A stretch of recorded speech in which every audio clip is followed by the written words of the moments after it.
सभे मगहिया भाई बहन के भूलेटन काका के राम राम आथिन मगहिया खबर में सुनथिन देश दुनिया के खबर। बिहार में जाति आधारित जनगणना करावल जाए, एकरा लेल विधेयक सदन में पेश कैल जाए। अयोध्या में राम मंदिर गर्भ निर्माण शुरू हो गया। कल मुख्यमंत्री जोगी रखलन पहला पत्थर। राज्यसभा चुनाव लेल बिहार से 5 गो उम्मीदवार के निर्विरोध निर्वाचन तय मानल जा रहा है। आज भारतीय जनता पार्टी में अपन समर्थक के साथ शामिल हो सका था हार्दिक पटेल। सोनिया और राहुल के ईडी कैलक तलब। बिहार में नगर पालिका चुनाव लेल आयोग तैयार कर दिल गए। जल्दीए करावल जाए चुनाव। जिस समय पर नगर पालिका के चुनाव न होए तब प्रशासक संभालतन कार्यभार। नबीनगर स्थित एनपीजीसी से बिहार के भेटाए लगल 559 मेगावाट बिजली।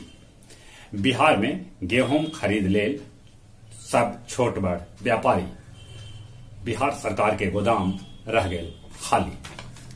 रूस यूक्रेन के बीच लड़ाई के 100 दिन पूरा हो गए। दोनों में से कोई हार मानेला तैयार न था। दोनों तरफ से युद्ध अभियो जारी है। यूक्रेन रूस लड़ाई में दुनिया भर में बढ़ल खाद्य असुरक्षा।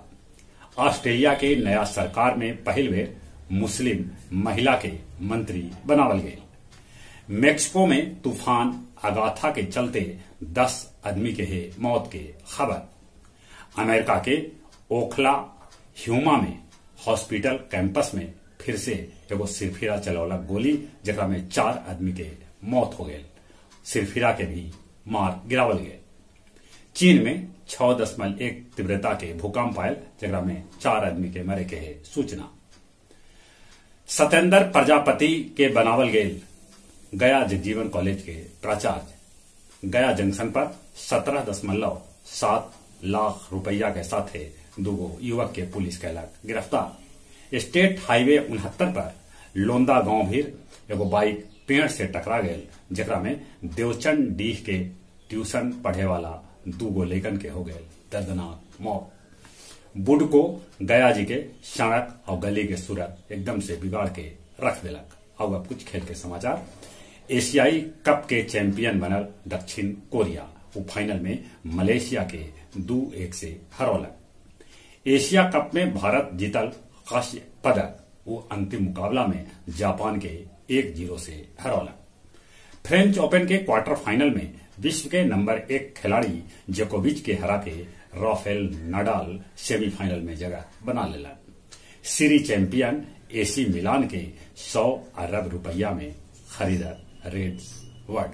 जहां तक मौसम का सवाल है, मौसम विभाग सूचना दिलका है कि राज्य भर में आज बारिश के पूर्वानुमान है। ऐसे केरल में मानसून दस्तक दे चुका है। यहां भी जल्दी ये मानसून के बदरी मंडरा सका है। अभी गर्मी है, गर्मी से बचते। कोरोना भी मुंबई ऐसा शहर में बढ़ रहा है।